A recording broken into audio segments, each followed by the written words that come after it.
Kung may problema yung PC nyo or gusto nyo lang i-overhaul linisin para bumilis-bilis ulit, pwedeng kayo na mismo mag-reformat. Simple na lang to gawin ngayon, di na gaya dati. Free to download na kasi sa Microsoft yung original na copy ng Windows. Official site mismo galing, kaya 100% safe na rin. Yung license and activation, ibang usapan, didiscuss din natin mamaya. Pero yung pag-reformat, simple na lang yung mga steps, napakadali sundan. Una, syempre kailangan ma-backup nyo muna lahat ng files nyo. Kasi mabubura na lahat ng laman yan. Pwede namang hindi na, lalo na kung nakapartition kayo. Pero maganda kasi kung total wipeout talaga, lalo kung may tinotroubleshoot kayong problema. Tsaka para sureball na cleaned out talaga lahat. Pati mga dumi or virus kung meron. Para start from scratch, as in parang bago ulit. Kung hindi naman ganun ka-importante yung mga files nyo dyan at okay lang mabura na lahat, mas ayos yun. Delete all na, wala nang kailangan i-backup. Once na backup na lahat ng importanteng files, next, kailangan lang ng USB. Dito natin ida-download yung fresh copy ng Windows. Tapos ito na rin yung gagamitin nating installer pang reformat. Kahit anong USB, kahit luma na yan, basta at least 8GB. Kailangan walang laman kasi mabubura rin lahat yan pag ginawang installer. Saksak nyo lang yung USB sa PC, tapos search nyo lang sa Google, download Windows. Yan. Tapos yung pinakaunang lalabas, yun na yun. Pero siguraduhin nyo lang din na sa official site kayo ng Microsoft. Ayun yung tamang address para sure. Tapos dito, sa baba tayo sa Create Windows Installation Media. Yan. Click tong download now. Ida-download na niya yung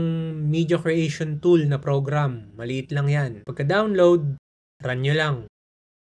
Medyo matagal to sa simula pero antayin nyo na lang. Ito pala, kung nagagamit nyo pa yung PC na ire-reformat nyo, magagawa nyo pa lahat to hanggang dito. Pero kung may problema na yung PC, hindi na nagsa-start, nagloloko, o basta di na nagagamit, kailangan nyo gumamit ng ibang PC or laptop para dun nyo gawin tong mag-download at gumawa ng USB installer. Pati sa pag-backup ng files, kung di nagsa-start yung PC nyo, kailangan nyo muna hugutin yung hard disk. Tapos ikabit sa ibang PC or laptop para makuha yung laman. Gamit lang kayo ng SATA to USB cable para maikabit nyo yung hard disk via USB sa ibang PC para lang ding naka-external hard disk. Yan, ganyan. Check nyo na lang yung isa nating video kung paano ayusin pag ganun problema. Ilagay ko din pala mamaya yung link. Yan. Accept sa license and agreement.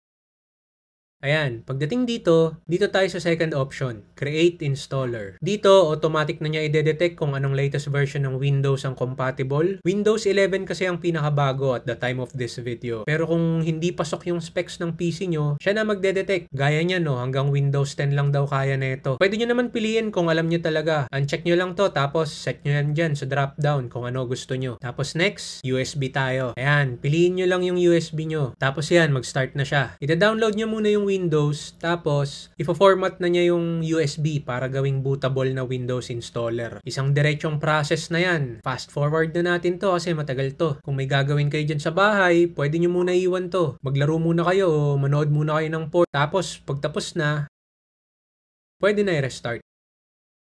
Pero mas madali kung shutdown kasi kailangan natin makapasok sa BIOS. Kung alam nyo na kung paano pumasok sa BIOS ng PC nyo, yun na yung gawin nyo. Pero kung hindi pa, para pumasok sa BIOS, may kailangan lang pindutin habang nag-start up pa lang. Depende sa motherboard yan, iba-iba. Minsan press delete, minsan F2, yung iba F10 or F12, depende. Pero para sure, ratratin nyo lang pindutin lahat, pwede naman yun. So, pagka-on na pagka-on, pindutin nyo agad lahat yung mga yan hanggang makapasok. Ayan. Kung sakaling sumablay at dumiretso na nag-load ng normal sa Windows, pwede namang iset yun sa MS config. Mas maraming steps lang na kailangan, Google nyo na lang. Pero mas madali na ulitin nyo na lang. Tapos mas bilisan yung pagpipindutin lahat hanggang pumasok sa BIOS. Pag andito na, ganun din. Iba-iba rin itsura ng BIOS. Depende sa firmware ng motherboard. Pero lahat yan may boot settings. Hanapin nyo lang kung saan pwede iset yung boot options. Ito, andito. Ayan o. So, isi-set natin as boot option 1 yung USB. Save and exit. Tapos, magre-restart na yan. Sa USB na siya magbo-boot niyan. Antayin nyo lang ulit. Medyo matagal din yan minsan. Next. Pagdating dito, kung may product key kayo, kung may original kayo na copy ng Windows, usually yan nasa sticker sa ilalim ng laptop or nasa box kung may original kayo na Windows. Kung wala naman, okay lang. Click nyo lang tong I don't have a product key. Yan, tutuloy pa rin naman yan. Next, piliin nyo yung tamang OS. Nakalagay din yun sa packaging ng Windows nyo. Kung wala, dito tayo sa Windows 10 Pro. Yan, accept. Next, custom install. Tapos yan. Ayan yung current partition ng hard disk na nakakabit. Kung kabisado nyo naman yung partition nyo, kayo na bahala mag-personalize dyan kung ano gusto nyo. Pero sa case natin ngayon, total wipeout gagawin natin. So, bura na lahat yan. Tapos, pinaka-simple, walang ibang partition. Pag nabura na lahat, isa na lang matitira dyan. Lahat unallocated space na. Dyan natin i-install yung bagong Windows. Click Next. Tapos yan na yun. Yan na yung main installation process. Hihintayin nyo na lang ulit matapos yan, kaya pwede nyo ulit iwan. Nood muna kayo ng port. Pag natapos na, magre-restart na yan. Tapos ito pala, pagka-restart, posibleng bumalik ulit dyan parang nagsisimula ulit. Okay lang yun. Ibig sabihin kasi, nakaset pa na sa USB mag-boot yung PC. Dito sa part na to, kailangan sa hard disk na dapat mag-boot. Kaya quit nyo lang tong installer, tapos either iset nyo ulit sa BIOS na hard disk na yung boot option 1, imbis na yung USB, or mas simple, hugutin nyo na lang yung USB. Pwede rin yun. Yan. Sa next restart nyan, sa hard disk na yan magre-restart. Medyo matagal din to kasi mag-i-initialize na yung bagong Windows for the first time. Counted as parang brand new na ulit yan nung binili nyo yung laptop or PC nyo. Pagdating sa part na to, okay na yan. Straightforward na lahat ng steps. Puro mga setting up your PC for the first time. Hindi na kayo magkakamali dyan.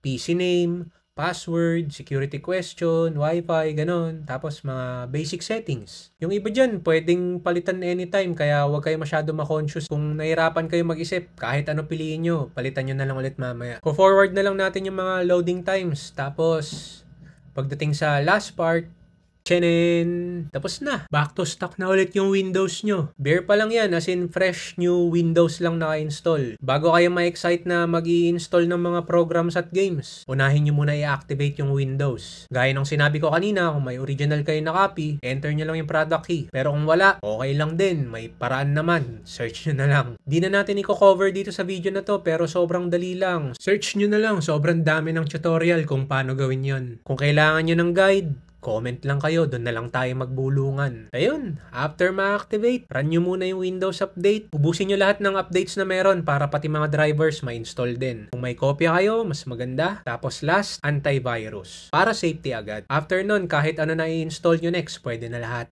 Sana nakatulong to kahit paano. Kung may iba kayong tanong, huwag kayong mahiya, baka kaya natin sagutin. Nagbabasa naman ako lagi ng comment, re-replyan natin agad lahat yan. Tapos yun nga, kung may problema yung PC nyo at ayaw mag-start, hindi makaabot kahit sa BIOS, kaya hindi rin ma-reformat, check nyo tong isang video dito. Baka same lang din ang issue. Andyan yung troubleshooting steps kung paano ayusin. Ayun lang. Ciao!